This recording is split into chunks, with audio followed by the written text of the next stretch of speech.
Hello, and welcome to Andy's Reviews.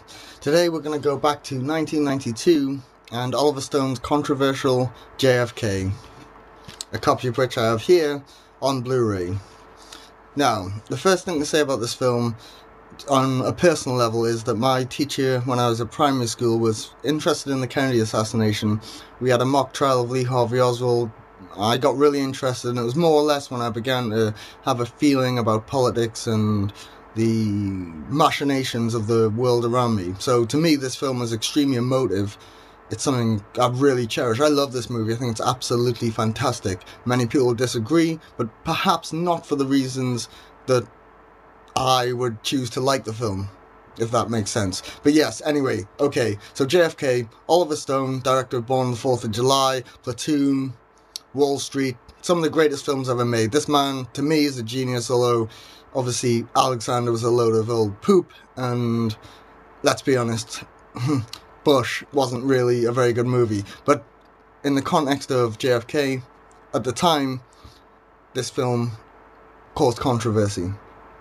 Okay, so just to set the premise a bit, you have Kennedy being assassinated, the Warren Commission come out with a report, and then what the film does is to chronicle the role of a New Orleans lawyer, the district attorney, Jim Garrison, and his team in unearthing some of the less comprehensive points, shall we say, of the Warren Commission report.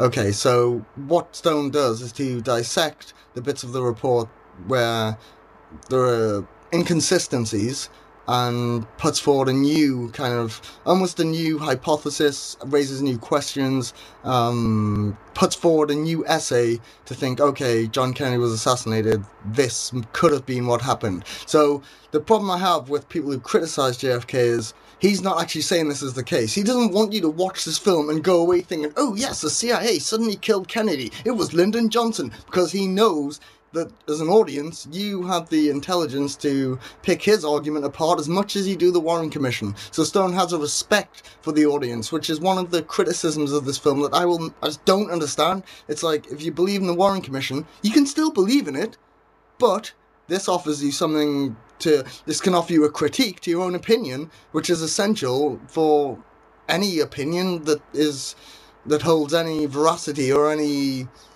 underlying goodness, really. So if you didn't have that kind of 50-50 critique, an essay wouldn't be an essay and fascism would rule. So let's just clear that up now. Stone is not telling you what to believe, he's influencing what you might think about what you already believe.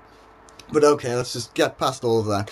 The first thing I'll say about this film is it is absolutely chaotic. The genius of the film is it conveys an absolute wealth. It's just a maze of just different ideas, different thoughts, different impressions about the Kennedy assassination. And the brilliance of the film when you're watching it is the cutting the scenes, the different film types used, the use of real footage with fake footage. It is absolutely unbelievable.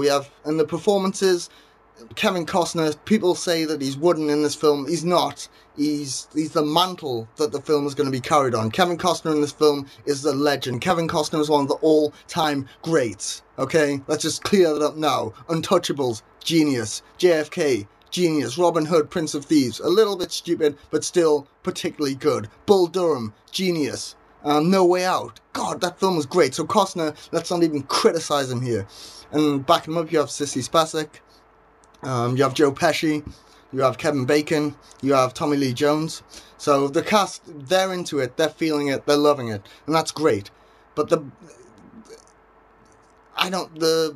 that's all fantastic, and the editing and Oliver Stone's direction is all superb.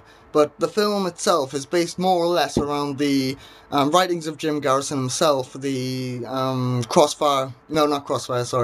Trail of the Assassins, co-written with Zachary Selker, who co-wrote the movie, and this book, Jim Mars's Crossfire. Now, I throw that away because Crossfire is a book for lunatics. It's just full of theories that, I don't know, are just crazy. And Jim Mars himself is a bit loose in the head. So let's just remove all of that. I don't agree with the Fletcher Prouty influence. Fletcher Prouty's a lunatic. But what Stone manages to do is take all of these lunatic themes and ideas and frame them so that you ask questions and that you want to strive for the truth. Now, the key thing for me is JFK, to me, is not about the Kennedy assassination. Oh, whoa, it's called JFK. Can we say that? It's called JFK, but that doesn't really matter. It's a film about dissecting naivety. So we have this impression of the swinging 60s, like the Beatles, do you love me, doing all that crap. You know what I mean? Hippie smoking pot, people taking LSD. This film shows the 60s as they were. They were real time with real things going on in politics, in society, civil rights movement, all of that. It's a fairly chaotic time. To me, it's not a time of a time to feel romantic about. It's a time to feel rather frightened about, in terms of the state the world is in, the threat of nuclear proliferation, and the building threat of aggression between the United States and Russia. So, to me, JFK is more, people say it's a myth, it's a counter-myth, it's this, it's that, it's wrong, it's right.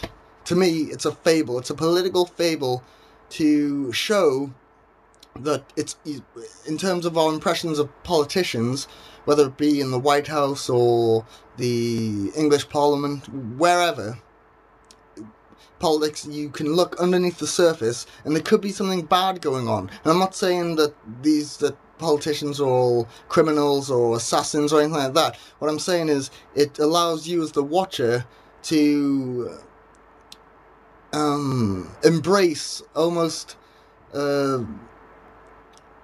your own feelings as a citizen, and your citizen's right and your desire to maintain what you think is crucial to the values of the society that you live in. So that's what it's really about. It's about your rights as a citizen, and if you feel as if those rights are being taken away, you fight to preserve them, no matter what the cost. I mean, Kevin Costner says, "Let justice be done, or the heavens fall." That's the key message of this film: justice. And Stone shows justice and truth to be something that shouldn't be clouded by realpolitik, by a Machiavellian desire, by a almost Friedrich Nietzsche way of just sitting back and going, hey, yeah, everything just happens, who cares? It's a way of caring about your own country, and that's what this film shows. So to me, it's more of a fable, and it's more, you could destroy every one of Stone's theories. People have. There's websites dedicated to it.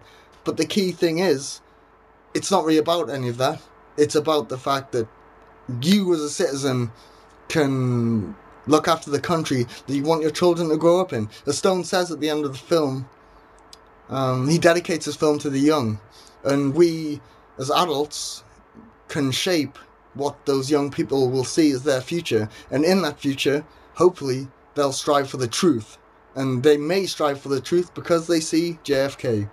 Now, if that means that it's a bad movie for people who believe that the Warren Commission report was true, then that's fine. But to me, it's a political fable and a ridiculously good film. Now, I haven't got much time, so I'll just quickly say that the transfer is absolutely superb. You can see the different film uses, different film types, more, the detail is there. It's a good Blu Ray transfer. The nice thing is with this set, you got the whole like booklet thing going on here, and then like nice little details on the production of the film. Special features, really good, better than the DVD release, the director's cut thing that came out a few years ago. But in conclusion, I'll just say that JFK is easily on my top 20 films, and if you care about your society and the society that your children will grow up in, then watch this film and it'll give you a few pointers. That's me. I've got to go. Bye. That's a J, signing off.